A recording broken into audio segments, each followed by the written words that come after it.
ఒక విందు యజమాని విందు ఏర్పాటు చేశాడు. అప్పుడు పంపించాడు వాళ్ళందరినీ విందుకు రమ్మని. ఎందుకు? వాళ్ళంతా తనకు తెలిసిన వాళ్ళు, తనకు కావలసిన వాళ్ళు. ఒక ఆయన అన్నాడు, విందుకు రమ్మంటే నేను 5 జతల ఎడ్లు కొనుక్కున్నాను, వాటిని పరిశీలించడానికి వెళ్ళాను. మరొకడే కారణం చెప్పాడు, పెళ్లి చేసుకున్నాను,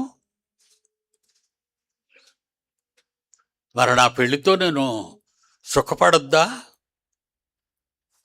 అందుకు నేను రాను అన్నాడు.